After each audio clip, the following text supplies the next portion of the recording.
All right, we gonna run it back. I don't know what the fuck was going on last time, but I didn't hear it at all.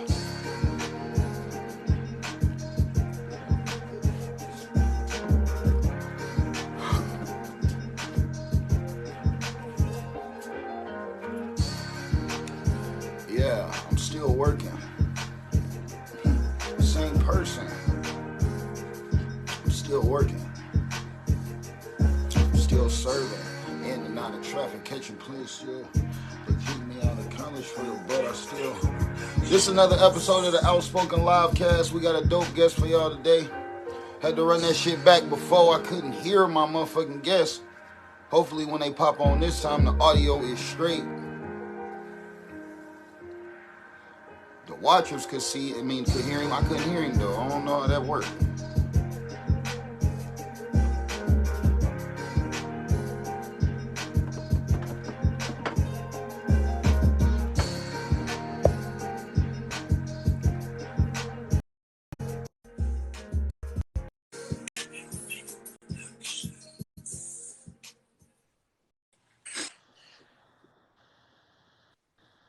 How we sound? Same thing. Dang.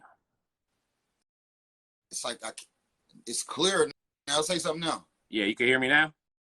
It's super low. For real? Hold on, let me see something. Hand me them the cordless headphones over there?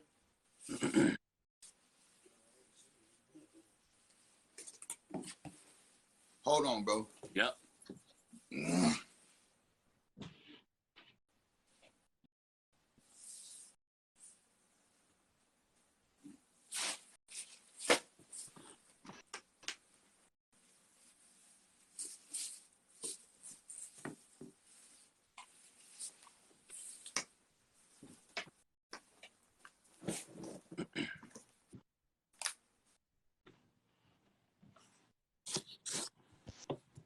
Try now.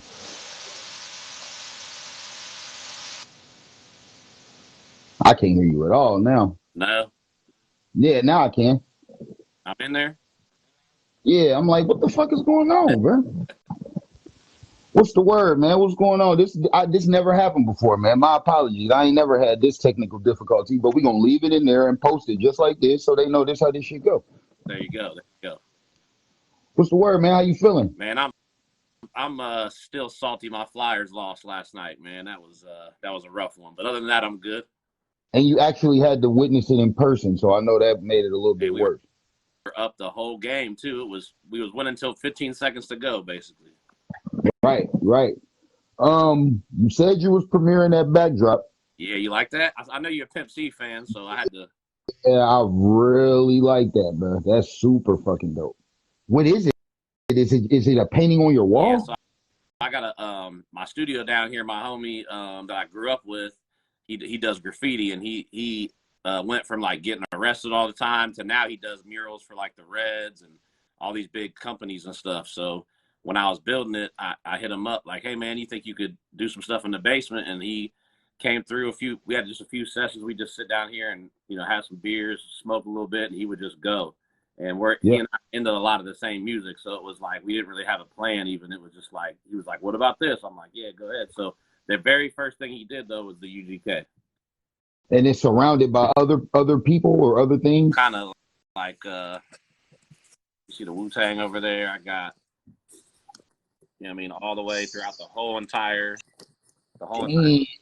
yeah. So when you're making art, you're inside of art while you do it. You know what I mean? That was kind of the idea. That's hard as fuck, bro. That might be the hardest thing somebody showed on the show so far. All right, here we go. All right, well, shit. We gotta formally introduce you. Everybody. This Cooley, the Curator, DJ, producer, show promoter, and probably some more shit. Yeah. I'm gonna let you kind of feel the rest of it. I know you a Swiss Army knife like me. So what all do you? You feel me? Man, I started DJing when I was like 16, but I really wanted to rap, but I just didn't. Back then, it was like nobody from here that I really knew of that was rapping. Because I'm old, so I was like, oh, that's not even possible to do that from Dayton. But then I started hearing like Tomb and Picket Fence and cats like that. And then I was like, all right, you can be from here and do this. Cool. So I picked up the pen. And then that, of course, that naturally transitioned to making beats because I didn't know anybody to do. And from there, that transferred into, like you said, show promoting, booking shows and stuff. Because when you're from here, you got to do it all yourself if you really want to get it done. And you know that better.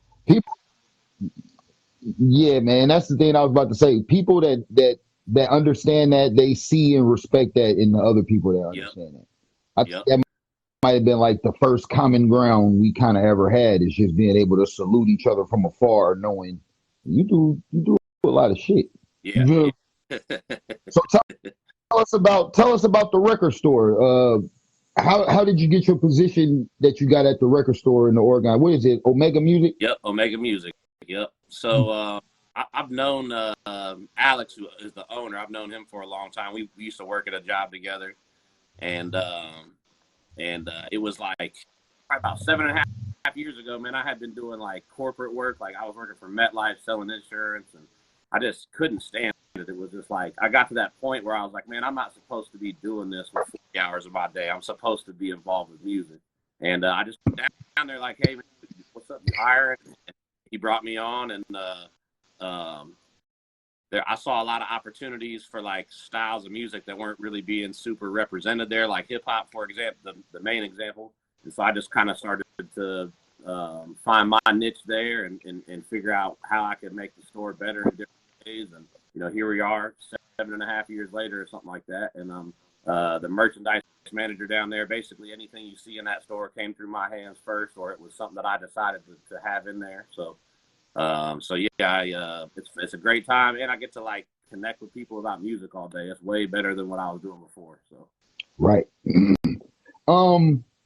Did Omega Music used to be somewhere else before it was in the Oregon district? Yeah, it was on for years. I think Omega's been in business now like 38 years. I want to say 39 years. Yeah. It was on North Main for a long time. It was in a couple of different spots on North Main. They moved, and then they moved across the street, and they moved back. But then when Gem City Records, which used to be in the Oregon district, when they went out of business, the original owner of Omega, he moved into there. He started renting that space just because it was a better location for foot traffic. And it already was a record store there. So it was like people were already going there anyway for this purpose. And then sadly, he passed away like maybe, 6 months into having that location. But his family took it over. So now his son runs it. And his son has done a phenomenal job. I just remember we moved, me, my mom, and my brothers, we moved on North Main Street in like 1995. And I remember that store being on Main Street because every time I rode past it, I wish I could go in there and get an album or some shit. Yep. And people that I know, my mom's friends and people they would get music and stuff from there. Like when the No Limit records, the CDs would come out, the different color cases and all that shit. All of them was coming from there. The people I knew was getting them from there and shit. So yeah, I just always remember them, and Pager Place was on Main Street. Yep. They had Pager Place had the commercial on the radio about the pager man. Yeah. I remember. But yeah, that's funny shit. So, what's your what album made you fall in love with hip hop?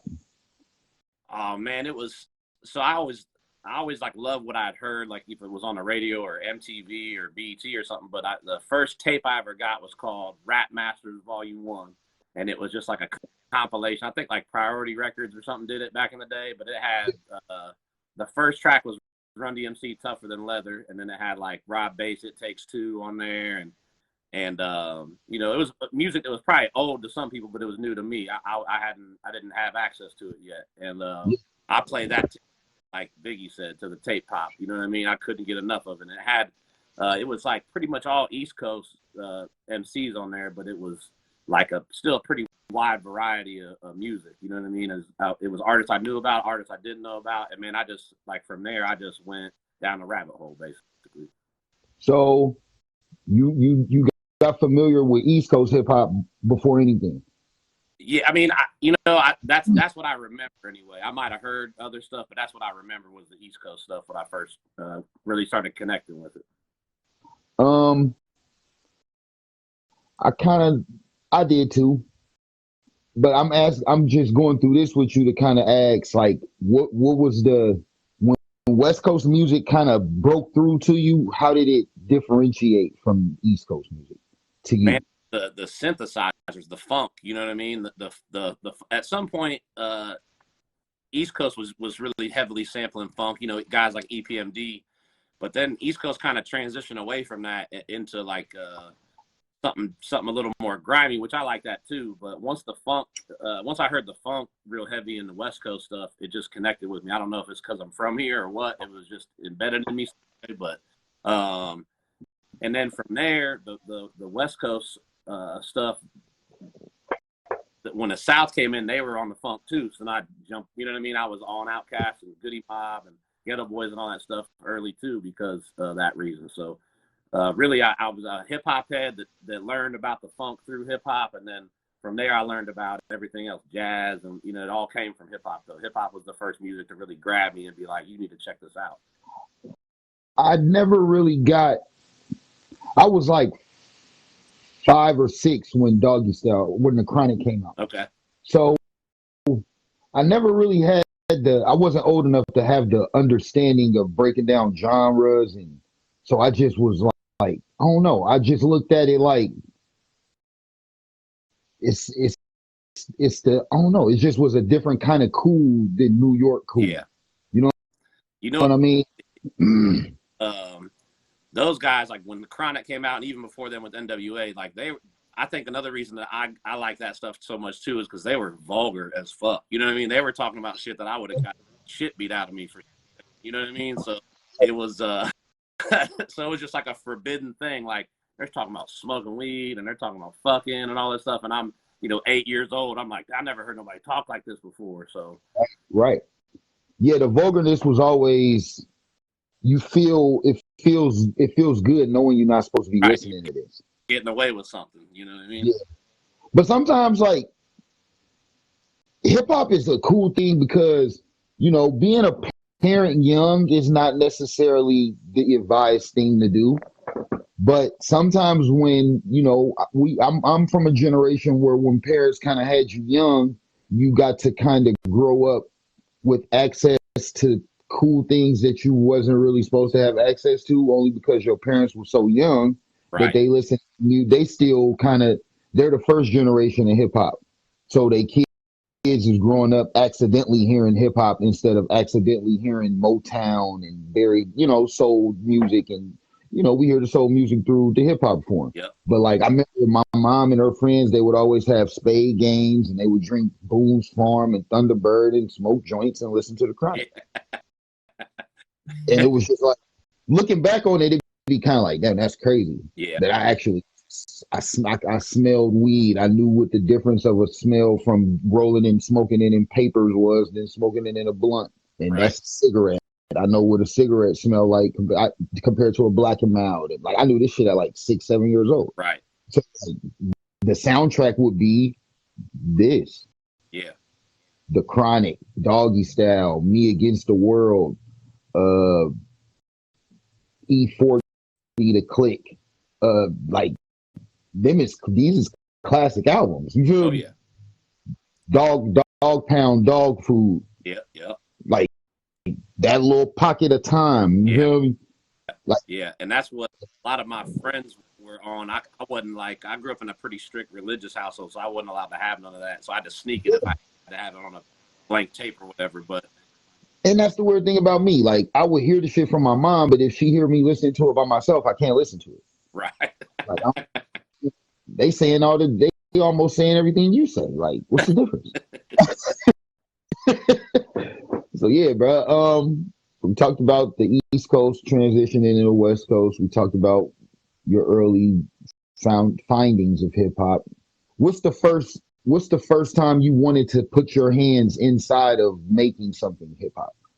I mean, scratching really was like seeing somebody do that on like a video. I was like, I want to do that. You know what I mean? I want to take this thing that you're not supposed to manipulate in this manner, and I want to, change the usage of it basically. And my mom was a big record collector. My mom had a big record collection when I was growing up. So like the thought of doing that on her records or her turntable was like, definitely not, and that kind of made it even cooler. Cause I was like, I know I'm not supposed to be doing this, but I want to do this. Yeah. Like that's the funny thing about hip hop is like everybody wants to do and try the same thing from a whole different, from all different kind of perspectives and walks of life. Mm-hmm. Like you're not supposed, like you say, you're not supposed to scratch a record. Right. Like, but when somebody sees somebody do that and there's a record player in their house, their eyes go straight to the record player like.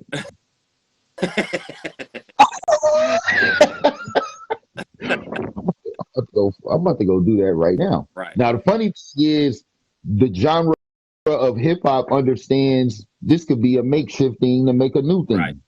But a person that's listening to jazz records, you fucking my records up. Right. Man, my grandfather saw me do that one time. I was like 4 years old. Man, he cussed me out bad as fuck. Hey, man, what the fuck is you doing, man? You don't fucking do no shit like that. So jazz record, man. Like, nah, you're not supposed to do that. But that's the funny thing about hip hop. It's makeshift. It was made from what you wasn't supposed to do. Right. I always wonder, when Steve Jobs made the Apple computer, did he ever think people would be making rap songs on it? Nah, I'm sure he didn't. That's funny as what that you invent something and don't even know the eventual use that it really can end up being. Right. And I think that's another thing that really like made me stick with hip hop so hard is because of that. It's like we didn't have a lot growing up, and watching these other guys that didn't have a lot growing up create this whole entire culture that was unimaginable before. Yeah, using like that you're not supposed to use to do this with, and it was just like, I don't know, I just identified with it in that way and was like, yeah, this is what I want to do. Think about this. You ever watched the show The Get Down? Yeah. Yep. I like that show. Yeah. Because it made me think about hip hop from this perspective. Like we talking about older people looked at them as you fucking my records up, scratching them. But a lot of people don't think about in the early stages of hip hop, there was no producers. Right. Fucking up the records by scratching them, that would be the DJ's way of making you a beat by looping this small part of the song that don't have no words on it, so you can rap on it. So if you don't have a motherfucker that know how to keep making that motherfucker go,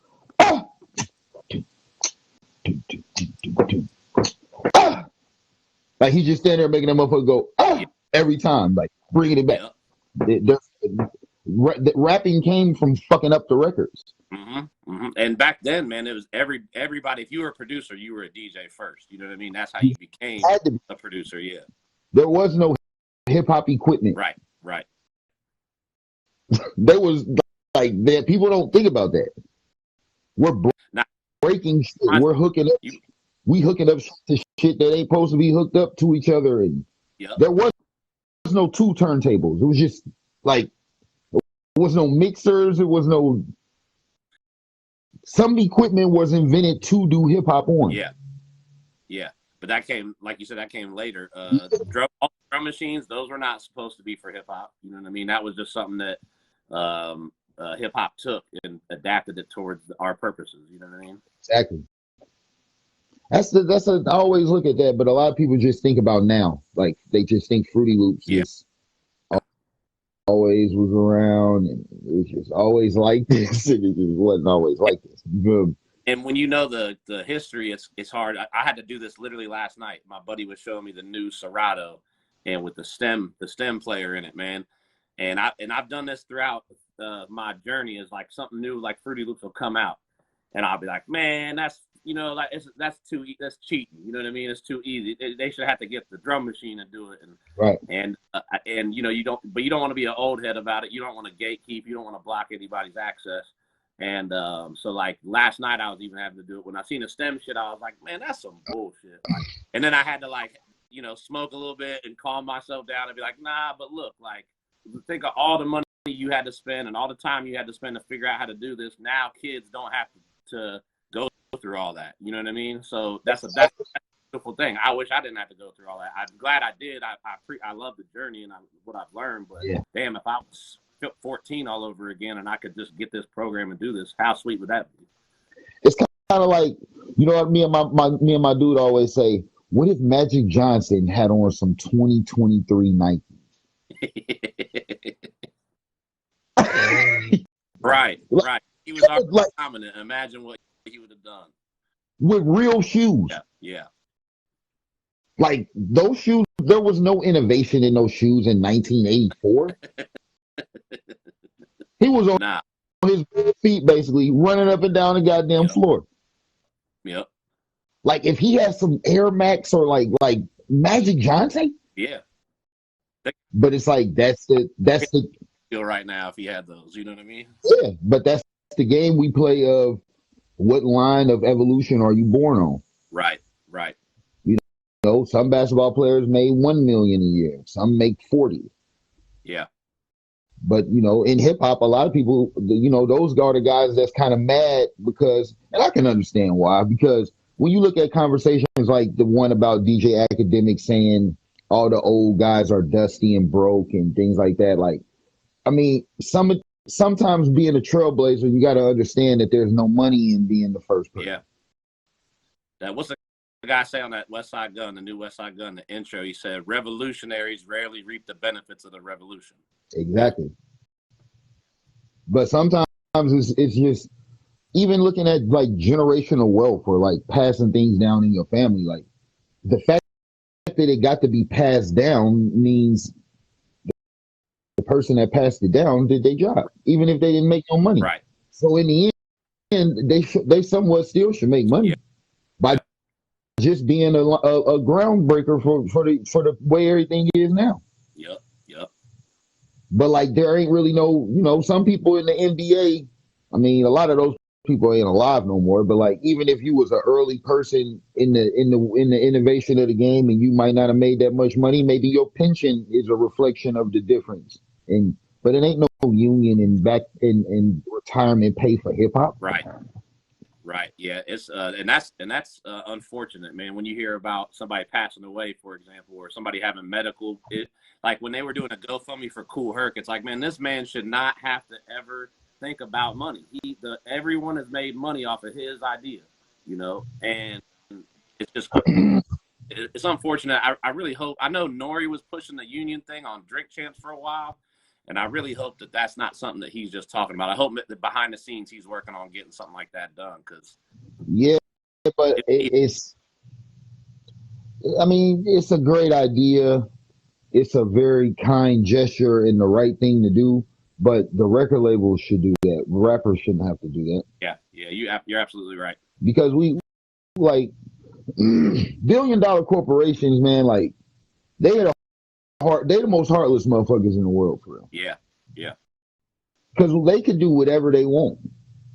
And it just so happens that whatever they do, that's whatever they want. It's just normally not the right thing. You feel me? Nah. They don't do whatever they want as far as good shit. They'll just do whatever they want to get over on whoever they want. You feel me? Yep.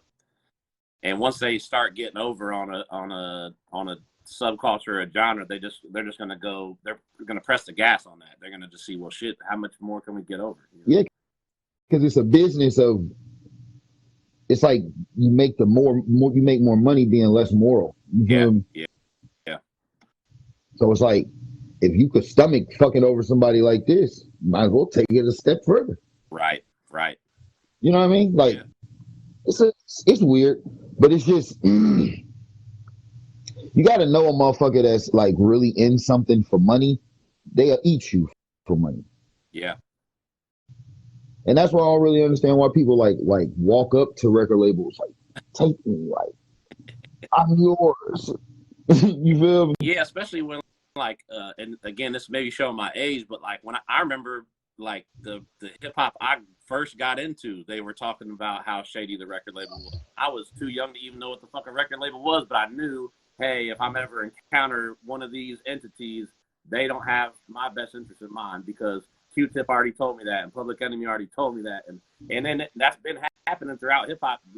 Everybody talks about it still, so it's like when a young guy who could just get on, SoundCloud or Bandcamp or whatever, takes their stuff willingly to be like, hey, what can you do for me, and signs away that stuff. It's like, man, there's been decades of lessons of why you shouldn't do this. But there's still lessons. Their favorite rapper is probably saying they want out of their record deal right now. Yep. But they skip over that to just look at what they got from doing whatever they don't really. I don't know. It's like I don't really understand how they have selective attention. Yeah. Like they pay attention to like what they want to pay attention to, and what they should pay attention to. It's like they never even saw that happen. Right. And I think that some of it probably comes down to like work ethic. Not everybody and you know this better than anybody. You have your own merch and your own movement and you do your own production and recording and all that, but that's work. You know what I mean? You're working on that all the time. Right. And always trying to find a new way to sell your product and market your product. And not everybody has that in them, so some people just like to make songs and then they want somebody else to do all the work. And unfortunately, if you want somebody else to do all the work, sometimes that comes with some shady business, The fucked up part is like the understanding of that level. I feel like it's so way before all the shit that people think it is, that if you don't got it by now, you never had it. And that's really just love for hip hop. I love music as much as I love making it. So before I ever made any music, I was like this about it. I was adamant about it. Like I made sure I knew like how people be up on what Jordans is coming out and up on what the trendy viral. Like I've been like this when it was tapes and CDs. Yeah, same. So it don't feel like work when you're doing something that you already you get what I'm saying? Like work. I write songs. I was writing the words. I watched my mom write the whole Machiavelli album on paper. Yeah. That's all. Do you still have that, man? I hope you still have that. I wish I had that, but nah, that was a lot of lost moves ago. Packaging, shit, storages and shit. But just being from the era of liking a song so much you wrote the words on paper, I used to do that, go to school and be thinking I'm cooler than everybody else because I know the words really I recorded it off the radio, I rewinded it, I fast forwarded, I paused it, I wrote that. Like I've been like that. I've been writing other people's raps before I was writing my own raps. Right. Yeah. No, I totally identify with that. And like that, I wish people did that. I hope people do that still. Maybe they do, and I just don't know. But I hope kids coming up are doing that because that's how you learn. They don't have to do it, bro. When you listen to music on Apple Music, you could hit the lyrics button, and it's just gonna do that. That's true. I used to get mad as fuck when the CD didn't have the lyrics in it when I was a kid. The booklet, I opened the booklet and it's credits. I'd be like, God damn. I'm gonna write them. Yeah. I don't know. Ever since I saw her do that. And when I saw her do that, when you write a rap, you put the slash to let you know it's the end of the bar. Yep. She didn't know she don't rap. So her shit was just straight down the whole paper. Man. My raps are like that right now. That's beautiful, man. That's beautiful. My whole life, I don't write with slashes and mark my bars and stop at the rhyming word. That shit just a blob. Man. So I write raps like my mom and she don't even rap. Dope. Your mom taught you how to write raps. That's dope. Indirectly. Really just the karaoke way, like rewinding and fast forwarding and listening to somebody else shit. Yeah. You feel me? Yeah. Yeah. Just loving hip hop, man. When you love it that much, it don't feel no different from making it than it did then. Yeah, I agree. I was down here the other day working with somebody, and it was just like they had somebody come over that I loosely know, but I don't know that well. I haven't worked with them a bunch. And we just all three sat down here and wrote the song on the spot, created the beat on the, and it was just like I had, 4 hours went by and I was having the time of my life. Yeah. You know what I mean? Like I could have done that for another 12 hours. Like it was just so enjoyable. I don't play PlayStation, Xbox. I don't really have any other hobby I could get lost in other than music and weed. Yeah. And they go beautifully. Exactly. So it's like, I don't know, man. Like I tried to be a basketball player when I was a kid. I tried going to college. I guess I tried to do some other stuff. But when I found this so early, I didn't want to do nothing else. Yeah. So this is don't know. This is a peaceful, this is like just I start recording myself and my computer got fucked up and I couldn't record myself for like a week. And I realized like, damn, I don't really do this shit for what I thought I did it for. I'm going crazy. I do this for my sanity now. It's like having a rim at your house if you're a basketball player. Like, I gotta be able to just do this shit whenever I want to do it. Mm-hmm. Yep. I'll be like in a mood, and my girl will be like, "You need to go downstairs and work on some music." She'll know it, and I haven't done nothing in a couple of days or whatever, and she'll be like, "You're not." It's like the Snickers commercial. You know what I mean? Like, you're not being yourself right now. You got to go. You built a world. Go to your world. Yeah. That's what she's telling you. Yeah. No, and she dead on. She dead on. Man, a lot of people still, and there's nothing wrong with it. I feel like as long as you're being productive and getting the job done, there's nothing wrong with still paying to go to the studio. But I'll be feeling sorry for people that got to do that. Yeah, because you don't. I mean, the luxury of being able to write in the spot with no time constraints. Nobody saying, "Hey, you're not going to be able to afford to sit here any longer because you're out of money." Or it's just I don't understand it personally, but also I made a way to learn how to do all these things and invested a lot of money and time. So, not everybody has that luxury, but yeah, as soon as you start seeing any money, I think from music, you should be reinvesting that into making sure you don't got to go to nobody else for what you're trying to. Because this is what we're going to tell them about what's the best part about making music on your own. The first thing you said is the time.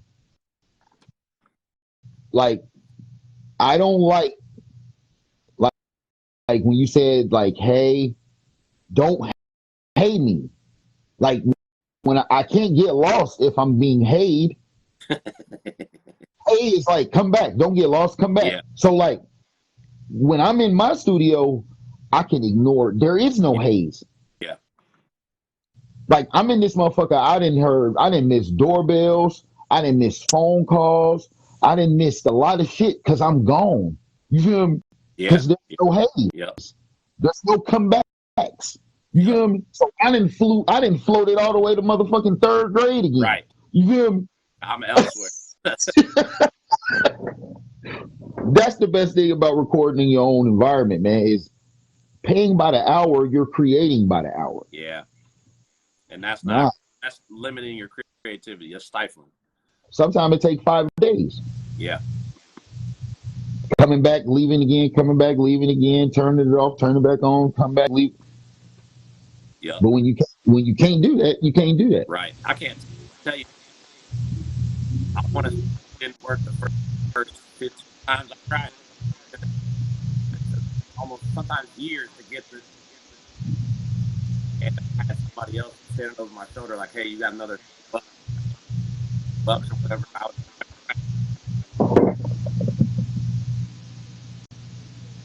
Breaking up again. Damn. Okay, I think we back, but it was breaking up though. Okay. Yeah, creating is a restraints ruin creation.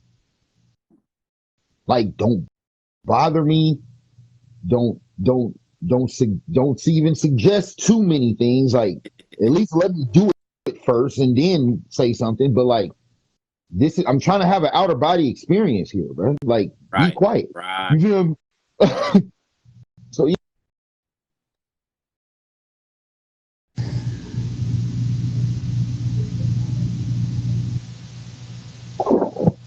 Hold on.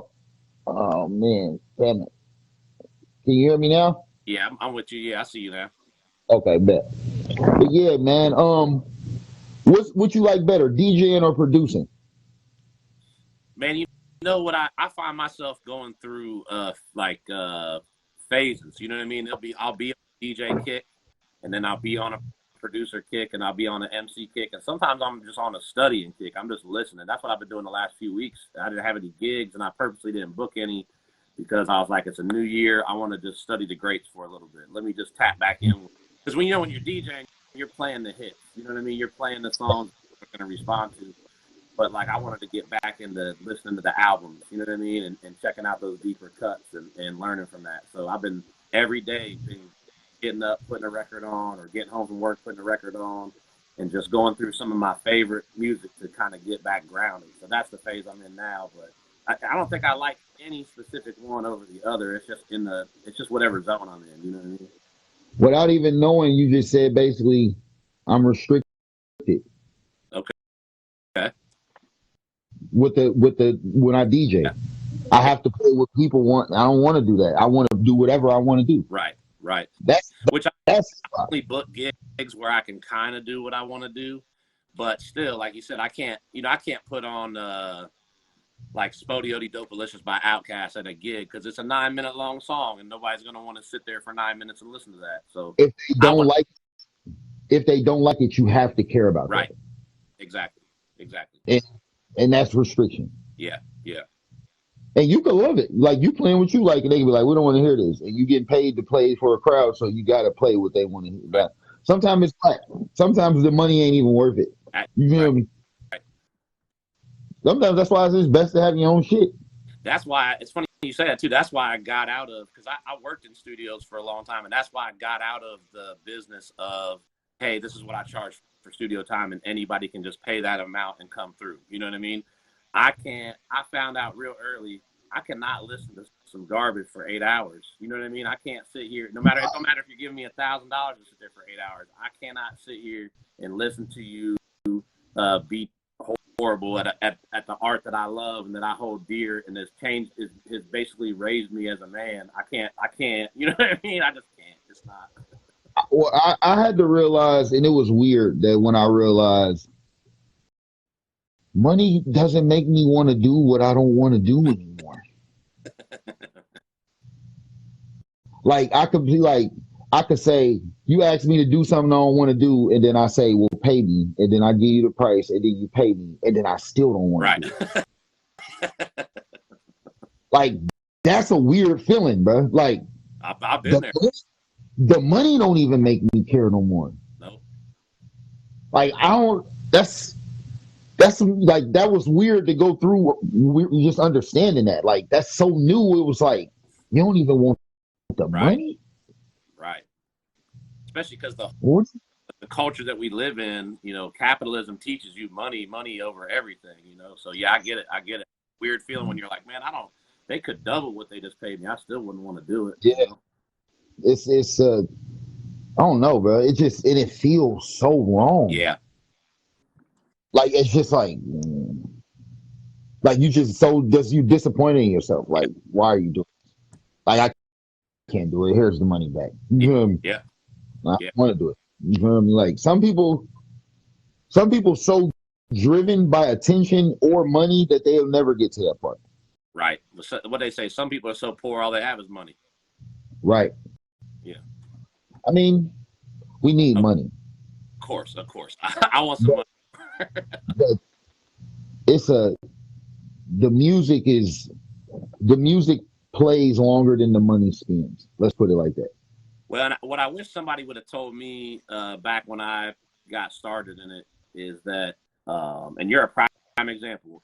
So you can make money doing what you want to do within hip hop. You know, it's going to take a little more alert. You have to be a little more alert. You're gonna have to really be finding like the little niche that you can get into and all that, and you're gonna have to constantly be searching for that and improving upon that.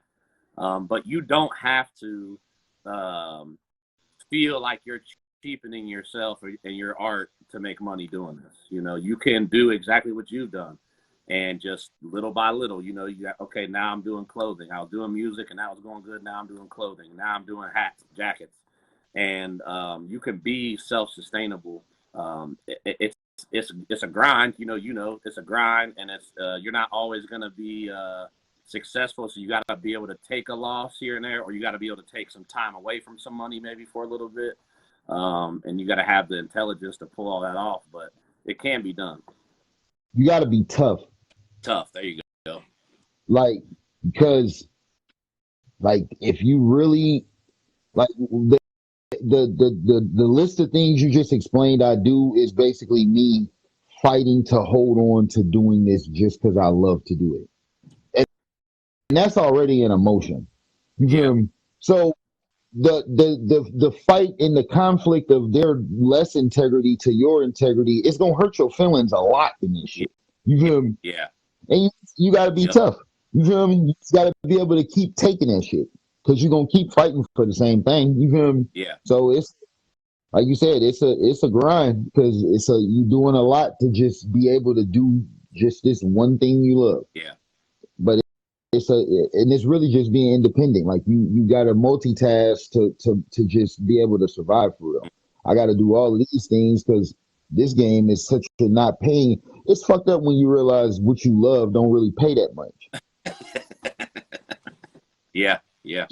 So you can't really take your love back for it, but you know you ain't going. You're not. It's a higher chance you won't get rich off this shit than you will. You ever felt like you fell out of love with it? Yeah, when I did it for money, I did. Yeah. Yeah. I couldn't find it no more because it was like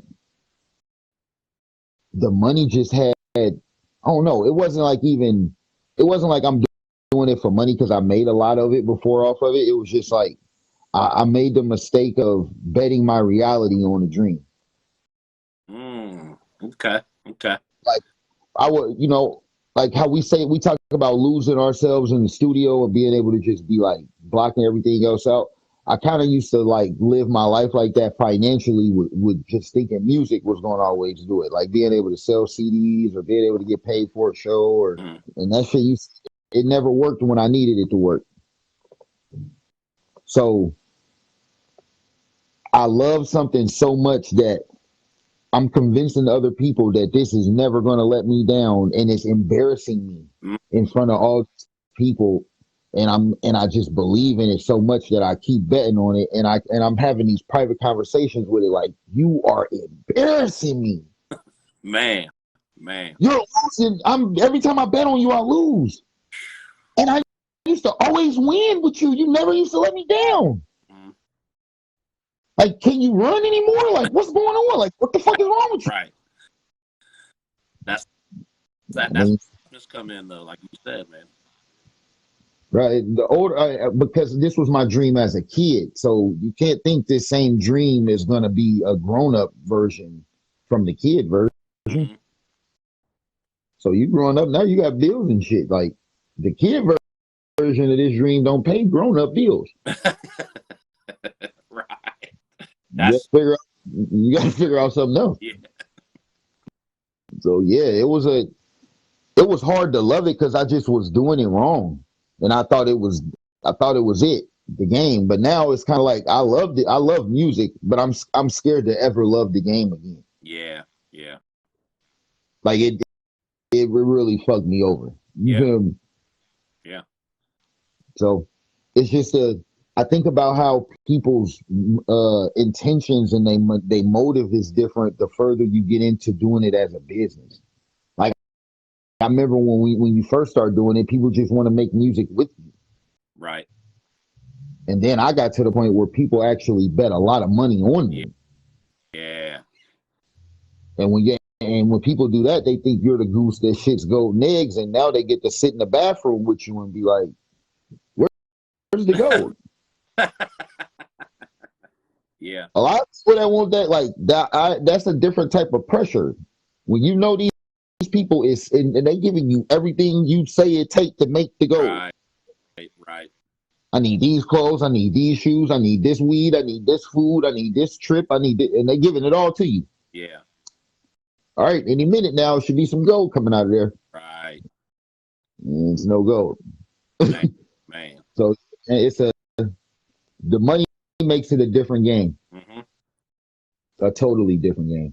You feel me? Yeah. So man, we gonna be working on tell the people what we got coming up without telling people what we got coming up. Well, I think people are gonna really appreciate what they see us do because we both existed in our separate worlds doing essentially the same thing when you break it down to like the principles for such a long time in the same city. You know what I mean? So I think that what our plan is just combine those two independent entities and put together some dope shit for people. You know, some really enjoyable shows and stuff for people to come to, and some really dope content for people to check out, and kind of like just really show people like what having a backbone and sticking with that can do for you. For sure. We're gonna be putting some dope events together and probably a lot more shit. We just ain't talked about other avenues yet, but right. I fuck with people that's like, you know, hands on and self-sufficient, but I also fuck with people that's really like, you know, you could be hands on and self-sufficient just at one thing, but like the people that do 3 or 4 things, they understand me a little bit more than just independent people that do one thing. Yeah. Because sometimes when you do one thing, you can have a staff. When you do 3 or 4 things, that means you are the staff. Yep. So it's a different type of level of understanding the difficulty of that with a person I know that does that. You feel me? And doing 3 or 4 things, doing one thing right. Not as many people try to rely on you, but when you're doing 3 or 4 things, then everyone's like, oh, he can do that. Let's go to him for that. I'll go to him for that. And you find out you don't want that. You want to, you know what I mean? If I'm going to take care of all these things, then I'm just going to take care of them for me and for what I'm trying to do. I don't even like outsourcing. It's too much work on me to even factor you into that. Yep. And people don't understand that. It's not even worth explaining.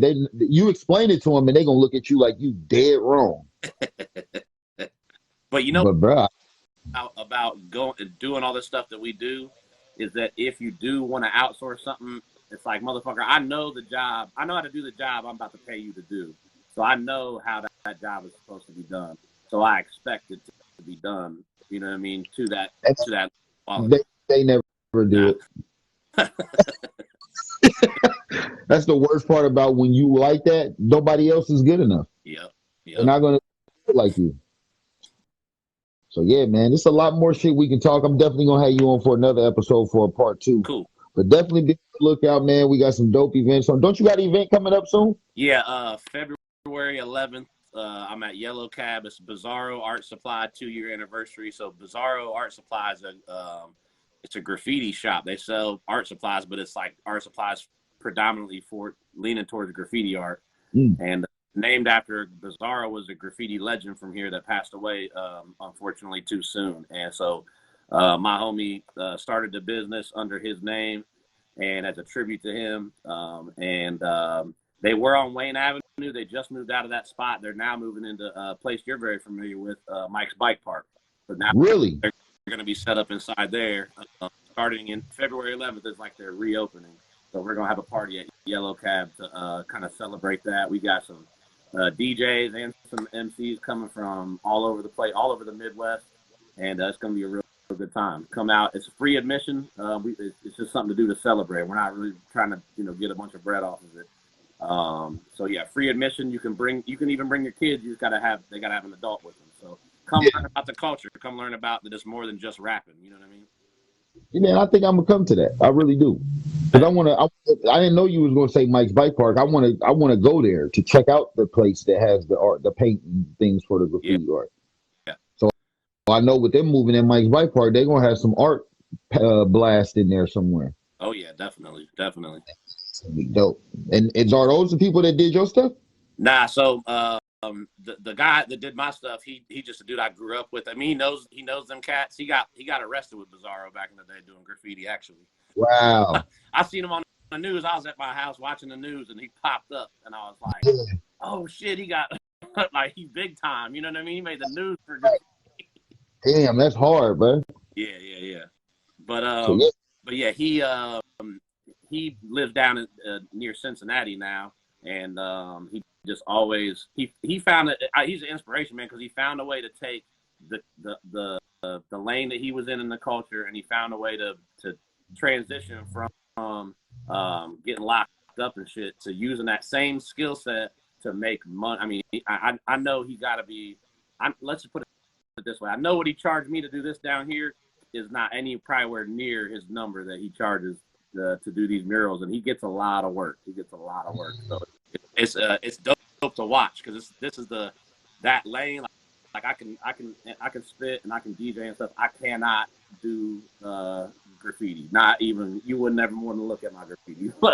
But to see him take that same hip hop print mindset like what we have and apply it to this lane that I can't even do, and then just take the fuck off with it has been a very big inspiration to me. That's super dope, bro. I love shit like that. Like I like expressive art of all kinds. Yeah. It's a lot of people don't even understand how many kinds of expressive art there is. Right. Customizing shoes, that's expressive art. Mm-hmm. Making watches, like I watch weird shit, man. I watch people build cars. I watch people cook while I eat food. Yeah, I love watching cooking videos. Man, I'm just artsy. Like I like knowing how people make shit and watching them make it. Yeah. So yeah, man.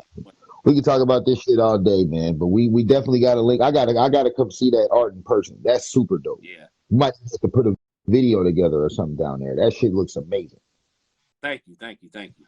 No problem, bro. You really held your ground with the you talked about this in high regard. Like I'm premiering a backdrop. So I think like, okay, what you talking about? Yeah, because as soon as that motherfucker came on, I was like, damn. What was it, Pimp C's? You posted for Pimp C the other day, and I was like, he'd already scheduled this, and I was like, I got it. I know exactly what I'm about to do. That's my favorite rapper that makes his own beats. Man, he is absolutely one of the best producers on the mic.